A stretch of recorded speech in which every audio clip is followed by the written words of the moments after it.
பேச்சுவார்த்தை யார் யார் கூட கூட்டணி வைக்க போகிறாங்க? அரசியல் புயலில் இதுதான் எல்லாருமே கேட்டுட்ருக்கிறது. கரையேறுவதற்கு ஒரு போட், அதுதான் அந்த தொகுதி பங்கீடு அப்படின்னு சொல்லலாம். புயல் அடிக்கும் போதோ இல்லாட்டி பெருவெள்ளம் வரும்போதோ ஒரு இடத்துலேருந்து இன்னொரு இடத்துக்கு போகிறதுக்கு நமக்கு கஷ்டமாக இருக்கும். அதே மாதிரி தான் இந்த எலெக்ஷன்லேயும் ஒரு கட்சியிலேருந்து இன்னொரு கட்சிக்கு போகிறது, அதே கட்சியிலேயே நிலை நிற்பது அப்படிங்கிறது எல்லாமே ரொம்ப கஷ்டம். அப்படி கஷ்டப்படுறது எதுக்காகனா தொகுதி பங்கீடு அப்படிங்கிறது தான். இன்னைக்கு தொகுதி பங்கீடுல ரொம்ப முக்கியமான ஒரு செய்தி, அதிமுகவினுடைய பேச்சுவார்த்தை புதிய தமிழக கட்சி முடித்து விட்டதாக சொல்றாங்க. ஸோ புதிய தமிழக கட்சி கிருஷ்ணசாமி அவர்கள் இப்போது ஓகே அதிமுக கூட தான் கூட்டணி, அஃபிஷியலாக நாங்கள் பேச்சுவார்த்தை முடிச்சிட்டோம்ப்பா அப்படின்னு சொல்லியிருக்காங்க. எத்தனை சீட் அப்படிங்கிறத இன்னும் சொல்லலை. அதெல்லாம் இருக்கட்டும், தொழில் திருமாவளவர்களுக்கு 10 சீட் கொடுக்குறாங்களாமே, உண்மையா அப்படின்னு கேட்டால் உண்மைதான். அந்த உண்மை என்ன அப்படிங்கிறதும் அது கூடவே பிரைட் ஆஃப் தமிழ்நாடு அப்படிங்கிறதும் ரொம்ப ரொம்ப ரொம்ப முக்கியமான ஒரு விஷயமா ஓடிட்டு இருக்கு. அது என்ன அப்படிங்கிறதையும் இந்த அரசியல் புயல் அப்படிங்கிற பிளேலிஸ்ட்ல பார்க்க போகிறோம். அரசியல் புயல் எதெல்லாம் மிஸ் பண்ணியிருக்கீங்க அந்த வீடியோலாம் பார்த்துருங்க. ஒவ்வொன்றும் ஒவ்வொரு ரகமான வீடியோ அப்படின்னு சொல்லலாம்.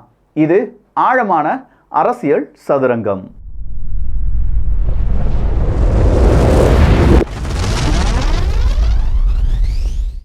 அரசியல் சதுரங்கம் பார்த்தா மட்டும் போதுமா? ஐயா கொஞ்சம் சப்ஸ்கிரைப் பண்ணிக்கோங்க, சப்போர்ட் பண்ணுங்கள், கமெண்ட் பண்ணுங்கள். நீங்கள் திட்டுறது, நீங்கள் பேசுகிறது, நீங்கள் பாராட்டுறது எல்லாத்தையுமே நான் பார்த்துட்டு தான் இருக்கேன்.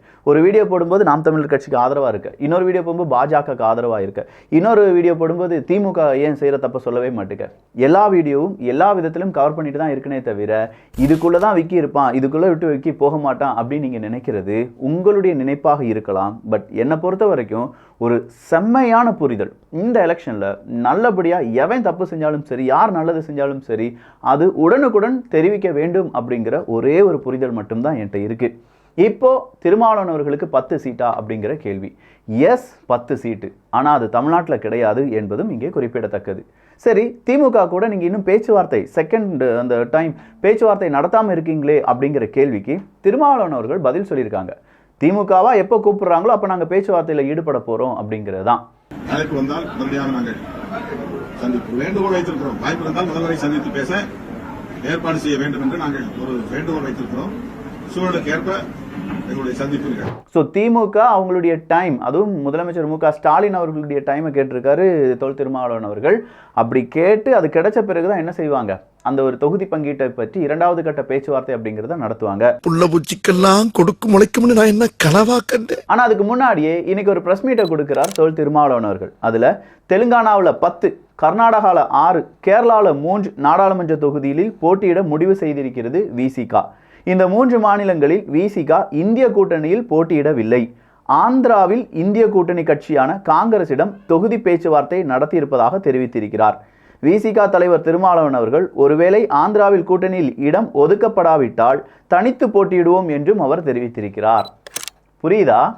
வேற கேம் விளையாண்டுட்டு இருக்காரியா அவர். இப்போ இந்த திமுக கூட்டணியிலே நீங்கள் எடுத்து பார்த்தீங்கன்னா பெரிய மாநாட்டை நடத்தி அவருடைய ஸ்ட்ராங் ஹோல்டை காண்பித்த ஒரே தலைவர் தொல் திருமாவளவன் அவர்கள் தான். ஸோ அந்த கெத் அவர்கிட்ட இருக்குது. அதனால தான் இப்போ 4 தொகுதி கேட்டுட்டு இருக்காங்க. அட்லீஸ்ட் 3 தொகுதியாவது எனக்கு வேணும் அப்படின்னு சொல்லி கட்டன் ரைட்டாக இருக்காங்க. அதில் 2 தனி தொகுதி, ஒரு பொது தொகுதி அப்படிங்கிறதுல எந்த மாறுபாடும் இல்லை அப்படிங்கிறத விசிகாவினுடைய உயர்மட்ட குழு தீர்மானம் எடுத்துருச்சு. இதற்கு இனிமேல் திமுக சம்மதிப்பாங்களா இல்லையா அப்படிங்கிறது அந்த ஒரு இழுவை மட்டும்தான் இருந்துட்டு இருக்கு. அது கூடவே மதிமுக வேற 2 சீட்டு கேட்டுட்டு இருக்காங்க. கம்யூனிஸ்ட் பார்ட்டிக்கு 2 பார்ட்டிக்கும் 2 சீட்டு கொடுத்துட்டீங்கல்ல, எனக்கும் 2 சீட்டு தாங்க அப்படின்னு சொல்லி மதிமுக கேட்டுட்டு இருப்பதும், 3 சீட்டு தாங்க அப்படின்னு சொல்லி விசிகா கேட்டுட்டு இருப்பதும் தான் இப்போ இழுபறி. இன்னும் காலங்கள் சுருங்க சுருங்க சீக்கிரமா இந்த தொகுதி பங்கீடு எல்லாமே முடிஞ்சிடும். ஆனா இந்த இடத்துல அவர் சொல்லியிருப்பது தான் ரொம்ப குறிப்பிடத்தக்கது. இந்திய கூட்டணி, புள்ளி வச்ச இந்திய கூட்டணி அப்படிங்கிறத உருவாக்குவதற்கு தொல் திருமாவளவன் அவர்களும் முதலமைச்சர் மு க ஸ்டாலின் அவர்களும் எவ்வளவு பாடுபட்டாங்க அப்படிங்கிறது நமக்கு தெரியும்.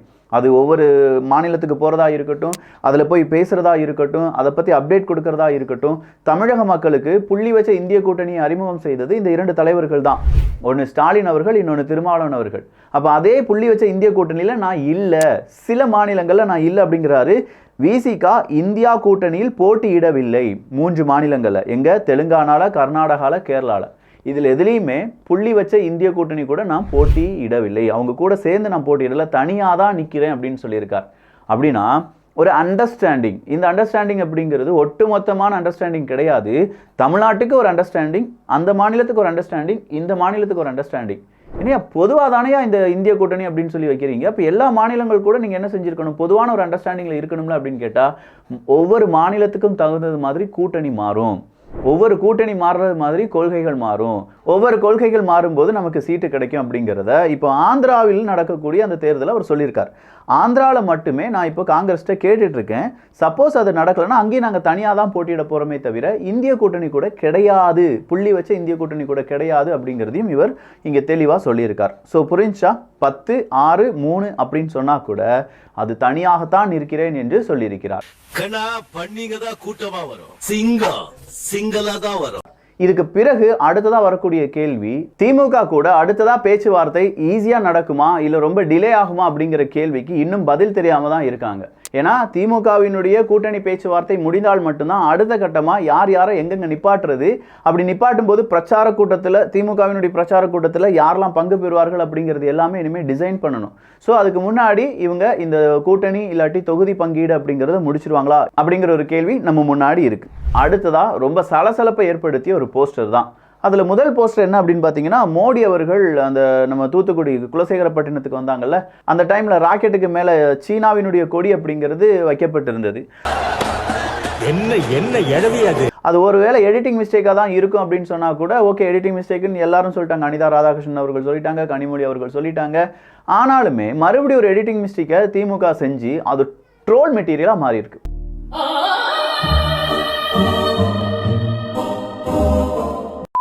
யாருக்கு எதிரான ட்ரோல் மெட்டீரியலாக மாறி இருக்கு அப்படின்னு பார்த்தீங்கன்னா, மு.க. ஸ்டாலின் அவர்களுக்கு எதிரான ஒரு ட்ரோல் மெட்டீரியலாக மாறி இருக்கு. அவர் தான் ட்ரோல் மெட்டீரியலாகவே மாறி இருக்காரு அப்படின்னு சொல்லலாம். எப்படி மாறி இருக்காரு? Pride of Tamil Nadu, pride of Chennai, bride அப்படின்னு சொல்லி மணமகள் பிரைடு அப்படிங்கிறது, பிரைடு பெருமை அப்படிங்கிறதுக்கு பதிலாக பிரைடு அப்படின்னு ஆயிடுச்சு. பிரைடு மட்டும் ஆனது இல்லாமல் அதை பல இடங்களிலும் ஒட்டிட்டாங்க. இரவோடு இரவா போஸ்டர் ஒட்டிட்டாங்க. மார்னிங் எந்திரிச்சு யாரோ நிறைய சோஷியல் மீடியாவில் அதை வைரல் பண்ணிட்டாங்க. எல்லாரும் என்ன நினைச்சாங்க, அது ஃபோட்டோஷாப் செய்யப்பட்டதப்பா, இதுவும் அந்த சங்கிகள் வேலை தான்ப்பா அப்படின்னு சொன்னாங்க. இப்போ தான் தெரியுது சங்கிகள் வேலை கிடையாது, நிறைய பேர் அது உண்மைதான், அது உண்மையான இடத்துல போஸ்டர் ஒட்டி இருக்கிறதெல்லாம் ஃபோட்டோ பிடிச்சி நான் கூட வந்து ஃபேஸ்புக்கில் பார்க்கும்பொழுது யாரோ ஃபோட்டோஷாப் பண்ணியிருக்காங்கன்னு தப்பா நினைச்சிட்டேன். பிரைட் ஆஃப் தமிழ்நாடுன்னு போட்டிருக்காங்க. ஆக்சுவலி பார்த்தீங்கன்னா பிரைட் ஆஃப் தமிழ்நாடுன்னு போட்டிருக்காங்க. தமிழ்நாட்டின் பெருமை. பிரைட் ஆஃப் தமிழ்நாடுனா பிரைட்னா இங்கிலீஷில் வந்து கல்யாணம் பண்ணிக்க போகிற பொண்ணுன்னு அர்த்தம். ஏய், உங்களெல்லாம் அவமானப்படுத்துறதுக்கு நாங்கள் வரணும்லாம் தேவையில்லை, நீங்களே உங்களை அவமானப்படுத்திக்கிடுவீங்க.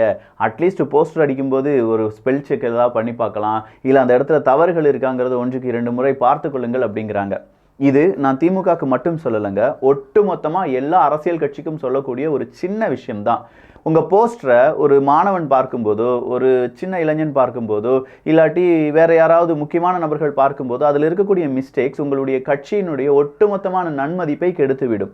இதை கூட செய்ய முடியாதவன் இதை எப்படி செய்வான், இந்த ஸ்பெல்லிங் மிஸ்டேக்கை பார்க்க முடியாதவன் நாளைக்கு நமக்கு எப்படி தொகுதியில் வந்து இந்த மாதிரி நல்ல விஷயங்களை செய்வான்னு சொல்லி ஒரு கேள்வி கேட்டுட்டாங்கன்னா, டபார் டபார் டபார் நீ கேட்ட ஒவ்வொரு கேள்வியை நீ செருப்பால் அடித்த மாதிரியே இருந்துச்சு அப்படின்னு மனசில் தான் நினைக்க முடியுமே தவிர உண்மையிலேயே அவங்களுக்கு ஆத்திரம் வந்துடும்.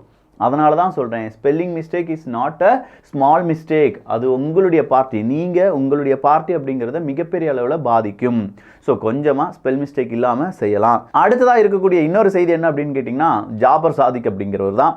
ஜாபர் சாதிக்கை பற்றி சீக்கிரமாக சில விஷயங்கள் வெளியில் வரப்போகுது. அதுவும் கென்யாலாம் போயிட்டு வந்திருக்கார் அப்படின்னு சொல்லியிருக்காங்கல்ல, அதே மாதிரி இந்த உதயநிதி ஸ்டாலின் வெர்சஸ் நிவேதா பெத்துராஜ் அப்படின்னு சொல்லி சவுக்கு சங்கர் அவர்கள் பேசினதுக்கு நிவேதா அவர்கள் ஒரு கடுமையான பதிலடியை கொடுத்துருக்காங்க. அது என்ன அப்படிங்கிறதையும் அடுத்த அரசியல் புயலில் பார்த்துடலாம். ஸோ இந்த அரசியல் புயல் எப்படி இருந்துச்சு அப்படிங்கிற உங்களுடைய கருத்துக்கள் இங்கே வரவேற்கப்படுகின்றன. எல்லோரும் அரசியல் சதுரங்கம் அப்படிங்கிற நம்ம சேனலை சப்ஸ்கிரைப் பண்ணிக்கோங்க. நல்லதை பகிர்ந்து ஷேர் பண்ணி நல்ல சமுதாயத்தை உருவாக்குவோம். நன்றி, வணக்கம்.